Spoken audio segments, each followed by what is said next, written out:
नमस्कार साथियों, आपका हमारे YouTube चैनल पर एक बार फिर से स्वागत है। आज का हमारा टॉपिक है स्केल ऑफ द फेसेस।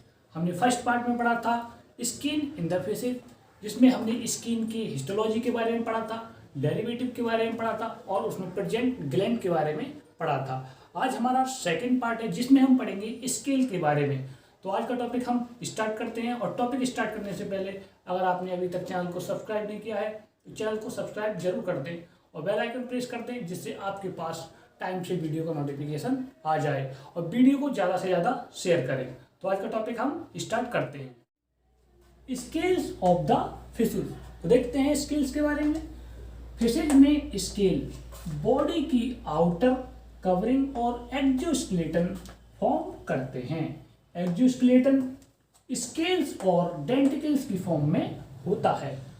आप देख सकते हैं कि जो फिश है उसकी आउटर कवरिंग है वो किससे कवर्ड है? स्केल्स से कवर्ड है। और जो एक्जोस्केलेटन फॉर्म करती हैं जिसमें स्केल्स, डेंटिकल्स और फिन्जे क्या होते हैं? इंक्लूड होते हैं। आगे देखते हैं। लेकिन फिश की बॉडी की कवरिंग मोस्टली स्केल्स की बनी होती है। जो फिश की बॉडी है वो टोटली कवर्ड किससे होती है? स्केल्स से ज़्यादा कवर्ड होती है। आगे देखते हैं। कुछ फिशेज में स्केल्स एब्सेंस होते हैं। कुछ ऐसी फिशेज होती हैं जिनमें स्केल्स क्या होते हैं? कंप्लीटली एब्सेंट होते हैं। आगे देखते हैं। स्केल्स की प्रेजेंस और एब्सेंस के बेस पर फिशेज को टू कैटेगरी में डिवाइड किया गया है। यानी कि प्रेजेंस और एब्सेंस के बेस पर क्या टू कैटेगरी में डिवाइड किया गया है। इसमें नंबर 1 है स्केली फिश और नंबर 2 है नॉन स्केली फिश। तो सबसे पहले हम देखेंगे स्केली फिश के बारे में। ऐसी फिशेज जिनका एक्जोस्केलेटन स्केल फॉर्म करते हैं स्केली फिश कहलाती हैं। या आप कह सकते हैं ऐसी फिशेज जिनकी आउटर कवरिंग पर क्या होते हैं? स्केल्स लगे होते हैं, उन्हें क्या कहते हैं? स्केली फिश कहते हैं। एग्जाम्पल में शार्क, लंगफिश, वॉनीफिश। वॉनीफिश का एग्जाम्पल है लेबियोरोहिता या एनावास हो सकता है। ठीक है। जो शार्क है उसमें प्लेकोइड टाइप के क्या होंगे? स्केल्स होंगे। और जो स्केलेडन है उसमें भी किस टाइप के? प्लेकोइड टाइप के स्केल्स होते हैं। लंग फिशेज में कॉस्मोड टाइप के क्या होते हैं? स्केल्स होते हैं। और जो बॉनी फिशेज है उसमें साइकेलेड और टिनर टाइप के स्केल्स होते हैं। अब है हमारी सेकेंड नॉन स्केली फिश। इसके बारे में देखते हैं। ऐसी फिशेज जिनकी बॉडी नेक्ड होती है उन्हें नॉन स्केली फिश कहते हैं। Example all catfish. जैसे आप देख सकते हैं इस टाइप की क्या होती हैं? कैटफिश होती हैं, जिन्हें कॉमनली ममूरा कहते हैं। आगे हमारा एक पॉइंट है। लेकिन कुछ fishes special intermediate condition show करती हैं। इनमें बॉडी के कुछ रीजन पर ही स्केल और बोनी प्लेट प्रेजेंट होती हैं। एग्जाम्पल है एसीपेंस। जैसे आप देख सकते हैं इस टाइप की फिश होती हैं जिनकी कुछ रीजन पर तो स्केल्स प्रेजेंट होंगे और कुछ रीजन पर एब्सेंट होंगे, यानी कि ये इंटरमीडिएट कंडीशन शो करती हैं। अब हम देखते हैं next heading classification of scales. इसमें देखें किस टाइप से स्केल्स को क्लासीफाई किया गया है। फिशेज में स्केल बॉडी की ओरिजिन एंड एवोल्यूशन के बेस पर फिश स्केल्स को टू कैटेगरी में डिवाइड किया गया है, जिसमें नंबर 1 है डर्मिस स्केल्स और एपिडर्मिस स्केल्स। हम स्केल्स के बारे में पढ़ चुके हैं। डर्मिस होती है वो नीचे वाली लेयर होती है और जो एपिडर्मिस होती है वो ऊपर वाली लेयर होती है। तो डर्मिस स्केल्स में प्लेकोइड टाइप के स्केल्स को इंक्लूड किया जाता है और जो एपिडर्मिस होती है उसमें एपिडर्मल स्केल्स या नॉन प्लेकोइड स्केल्स को इंक्लूड किया जाता है। तो सबसे पहले हम देखेंगे डर्मिस स्केल्स के बारे में। तो देखते हैं आगे। अब हम देखते हैं डर्मल स्केल, जिसे हम प्लेकोइड स्केल भी कहते हैं। प्लेकोइड स्केल को डर्मल डेंटिकल भी कहा जाता है, क्योंकि ये टीथ लाइक होते हैं, इसीलिए इन्हें क्या कहते हैं? डर्मल डेंटिकल कहा जाता है। आगे देखते हैं। जो लगभग सभी शार्क फिशेज में देखने को मिलता है, यानी कि जो इलास्मो ब्रांचेस फिशेज होती हैं या कार्टिलेजिनस फिशेज होती हैं उनमें प्लेकोइड स्केल्स पाए जाते हैं। आगे देखते हैं। और शार्क फिशेज का कैरेक्टरिस्टिक फीचर है प्लेकोइड स्केल स्ट्रक्चर में टूथ से सिमिलरिटी शो करता है। जैसे आप देख सकते हैं एक टीथ लाइक होता है। आगे देखते हैं हम। प्लेकॉइड स्केल एक दूसरे के पास पास सिचुएटेड होते हैं। ये कभी भी एक दूसरे के ऊपर ओवरलैपिंग नहीं करते हैं। जैसे आप देख सकते हैं प्लेकॉइड स्केल इस तरीके से क्या रहते हैं, अरेंज रहते हैं फिश की बॉडी पर। आगे देखते हैं, और स्किन में एम्बेडेड होते हैं। ये कभी भी ओवरलैपिंग नहीं करते हैं, एक दूसरे के ऊपर कभी भी शिफ्ट नहीं होते हैं, ओवरलैपिंग नहीं करते हैं। प्लेकॉइड स्केल पर एक एक्सटर्नल कवरिंग प्रेजेंट होती है। जैसे टीथ के ऊपर क्या रहती है, इनेमल होती है, इसी टाइप से इस पर भी जो प्लेकॉइड स्केल है उसके ऊपर भी क्या रहती है, एक आउटर कवरिंग होती है। उसके बारे में आगे देखते हैं। जो enamel like brood transparent material की बनी होती है। जैसे हमारे टीथ पर जो वाइट होती है आउटर लेयर, उसे क्या कहते हैं, हम इनेमल कहते हैं। ऐसे ही प्लेकॉइड स्केल्स पर एक आउटर ट्रांसपेरेंट यानी कि पारदर्शी मटेरियल की बनी क्या होती है, एक लेयर होती है, जिसे हम विट्रोडेंटाइन कहते हैं। देखते हैं, इसे विट्रोडेंटाइन कहते हैं। एवरी स्केल 2 पार्ट में डिवाइड होता है। देखते हैं, rhomboidal basal plate, number 2 flat tri radiant spine. आप यहाँ भी देख सकते हैं, ये प्लेकॉइड स्केल का डोर्सल पार्ट है, जिसमें बेसल रैम्बोइडल प्लेट है, और यहाँ से लेकर यहाँ तक क्या है, फ्लैट ट्राई रेडियंट स्पाइन है। इस पर स्पाइन जैसे के टेक्सचर दिखाई देते हैं। आगे देखते हैं, रैम्बोइडल बेसल प्लेट डर्मिस में एम्बेडेड होती है। जैसे आप देखेंगे कि इतना पार्ट एपिडर्मिस में रहेगा, और जो रैम्बोइडल बेसल पार्ट है वो कहाँ होगा, डर्मिस में एम्बेडेड होगा। आगे देखते हैं, जबकि फ्लैट स्पाइन एपिडर्मिस से बाहर की तरफ प्रोजेक्ट आउट होता है। जब हम स्किन पर देखते हैं, जब हम फिश की स्किन पर देखते हैं, तो हमें ट्राई रेडियंट स्पाइन स्ट्रक्चर ही नजर आता है। जैसे आप देखेंगे कि स्कोलेडॉन है, उसकी बॉडी पर जो प्लेकॉइड स्केल्स लगे हैं, जब आप फील करोगे, जब आगे से पीछे की तरफ अपना हाथ फेरोगे तो उस पर आपको फील नहीं होगा कि स्केल्स हैं या नहीं है। जब आप पीछे से आगे की तरफ अपना हाथ लेके आएंगे तो आपको फील होगा कि छोटे छोटे क्या हैं, स्केल्स हैं, प्लेकॉइड स्केल्स हैं। आगे देखते हैं, बेसल प्लेट कैल्सिफाइड टिश्यू की बनी होती है। जो यहाँ पर जो क्या है, बेसल प्लेट है, वो किसकी बनी होंगी, कैल्सिफाइड यानी कि कैल्शियम कार्बोनेट के टिश्यू होंगे, उनसे बनी होती हैं। आगे देखते हैं, जो एक डिस्क लाइक प्लेट है, यानी कि कटोरी की तरह, डिस्क की तरह क्या है, इसका स्ट्रक्चर है।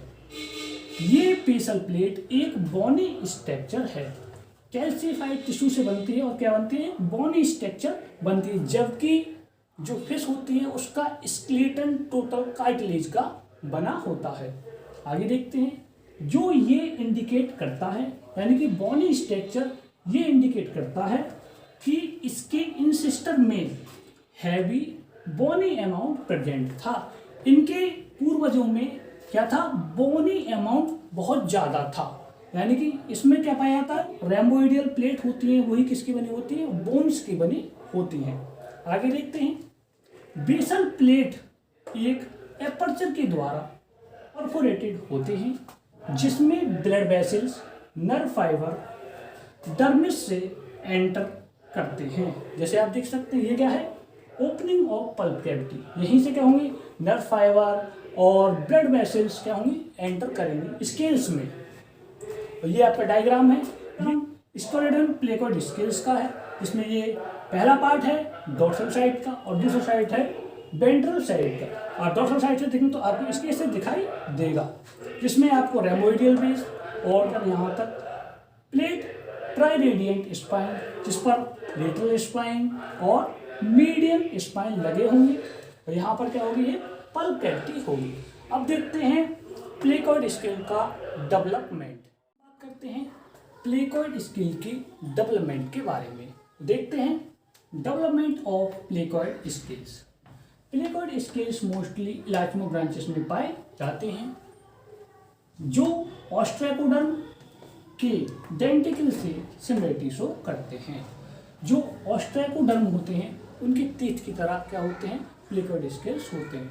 आप देख सकते हैं इस टाइप के क्या होते हैं, ऑस्ट्रैकोडर्म होते हैं, जिन्हें ऑस्ट्रैकोडर्म इसलिए कहा जाता है क्योंकि इनकी बॉडी ओस्टर की तरह होती है। ये जॉबलेस होते हैं और फिश लाइक होते हैं। इनके टीथ प्लेकोइड स्केल्स क्या करते हैं, सिमिलरिटी शो करते हैं। तो सबसे पहला पॉइंट देखते हैं, प्लेकोइड स्केल का डेवलपमेंट टूथ के डेवलपमेंट की तरह होता है। जो प्लेकोइड स्केल का डेवलपमेंट है वो एक टीथ की डेवलपमेंट की तरह ही होगा। देखते हैं, जो डर्मल सेल्स के मल्टीप्लेक्शन के साथ साथ स्टार्ट होता है। जब डर्मल सेल्स में डिवीजन होता है उसी के साथ साथ प्लेकोइड स्केल्स का डेवलपमेंट भी स्टार्ट हो जाता है। आगे देखते हैं, ये डर्मल सेल्स स्ट्रेटम जर्मिनेटम के नीचे एक डिफरेंट पॉइंट पर आकर अरेंज हो जाती हैं। आगे देखते हैं, इन सेल्स का ग्रुप डर्मल पेपिला की फॉर्मेशन करता है। जो डर्मल सेल्स हैं वो स्ट्रेटम जर्मिनेटम के नीचे आकर क्या होंगी, अरेंज हो जाती हैं। स्ट्रेटम जर्मिनेटम को हम मेलपीजियल लेयर भी कहते हैं। जैसे आप फर्स्ट डायग्राम में देख सकते हैं, डर्मिस हैं, डर्मिस सेल्स हैं, वो आकर क्या होती है, मेलपीजियल लेयर के नीचे आकर अरेंज हो जाती हैं और डर्मल पेपिला की फॉर्मेशन करती हैं। अब आगे देखते हैं, जो मेलपीजियल लेयर से ऊपर की ओर ग्रो करता है। जब ग्रुप सेल्स का अरेंज हो जाता है और फिर डर्मल पेपिला की फॉर्मेशन करता है। अब ये डर्मल पेपिला जब ग्रो करेगा तो मेलपीजियल लेयर के ऊपर की तरफ क्या करेगा, ग्रो करता है।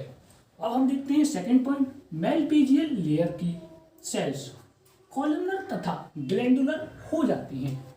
यही सेल इनेमल लाइक ऑर्गन विट्रोडेंटाइन की फॉर्मेशन करती है। जैसे आप देख सकते हैं, मेलपीजियल लेयर है वो क्या होगी, कॉलमनर हो जाएगी आगे चलकर, और क्या बनाएगी आगे चलकर, इनेमल लाइक ऑर्गन, यानी कि जो इनेमल लाइक विट्रोडेंटाइन उसका सिक्रेशन करती है या प्लेकोइड स्केल्स को कवर करती है, उसकी क्या करेगी, फॉर्मेशन करेगी जब कंप्लीट प्लेकोइड स्केल बन जाता है तब। अब देखते हैं हम third point, dermal papilla basal plate का तथा स्पाइन का शेप डिटरमाइन करता है। यही डर्मल पेपिला आगे चलकर जब स्पाइन रीजन बनेंगे और बेसल रीजन बनेगा प्लेकोइड स्केल्स का, तो उसका शेप डिटरमाइन कौन करेगा, डर्मल पेपिला करेगा।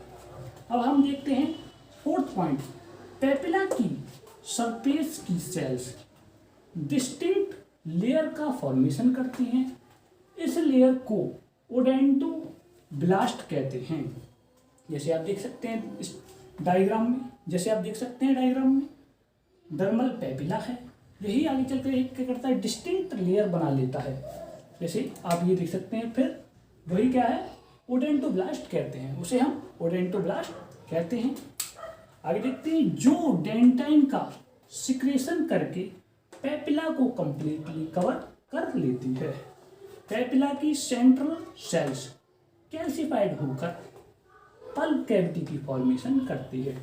आप देख सकते हैं जो ओडेंटोब्लास्ट है वो ऊपर की तरफ क्या करती है, डेंटाइन का सिक्रेशन करती है और कंप्लीटली पेपिला को क्या कर लेती है, यहाँ पर कवर कर लेती है। और जब पल्प कैविटी की फॉर्मेशन होती है तो ये पेपिला की सेंट्रल सेल्स हैं वो भी कैल्सिफाइड हो जाती हैं, लेकिन पल्प कैविटी की सेल्स क्या नहीं होती हैं, कैल्सिफाइड नहीं होती हैं। हमने देखा फॉर्मेशन ऑफ डर्मल पेपिला किस टाइप से बना और फॉर्मेशन ऑफ ओडेंटोब्लास्ट। अब हम देखेंगे फॉर्मेशन ऑफ पल्प कैविटी।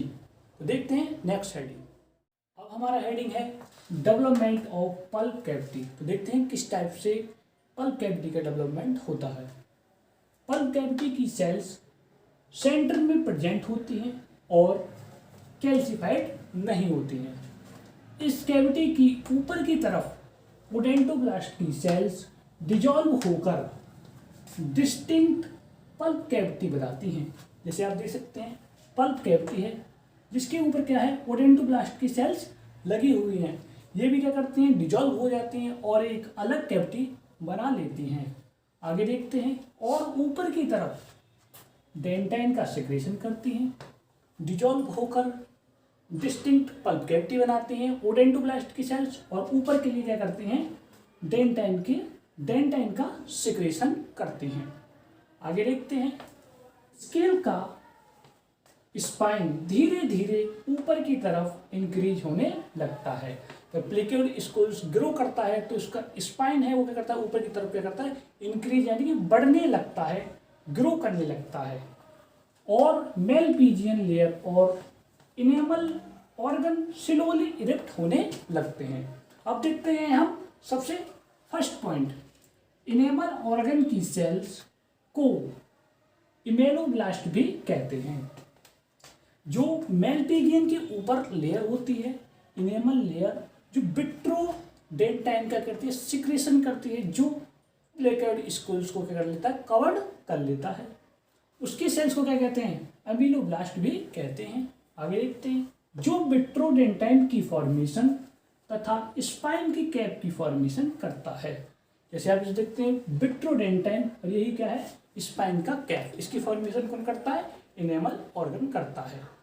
अब देखते हैं नेक्स्ट पॉइंट, डर्मिस में present mesenchymal cells dermal papilla के चारों तरफ एक सब्सटेंस को सिक्रेट करती हैं जो तीत के सीमेंट की तरह होता है। जो सब्सटेंस प्लेक्योइड स्केल्स को क्या करता है, स्टेबिलिटी देता है।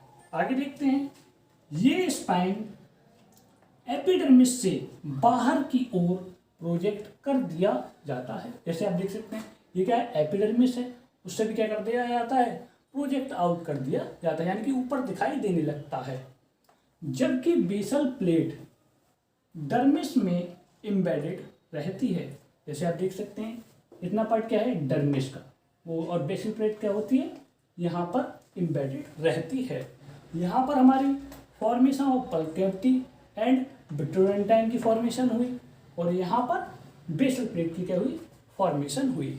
ये हमारा प्लेक्योइड स्केल कंप्लीट हुआ। अब हमारा नेक्स्ट हेडिंग होगा एपिडर्मिस स्केल्स या नॉन प्लेक्योइड स्केल्स, जिसमें हम पढ़ेंगे कि कितने टाइप के नॉन प्लेक्योइड स्केल्स होते हैं, वो हम पढ़ेंगे थर्ड पार्ट में। ये हमारा था सेकंड पार्ट, और जल्दी मिलेंगे नेक्स्ट पार्ट में। अगर आपने अभी तक चैनल को सब्सक्राइब नहीं किया है तो चैनल को सब्सक्राइब करके जाएं और वीडियो को लाइक जरूर कर दें। तो मिलते हैं।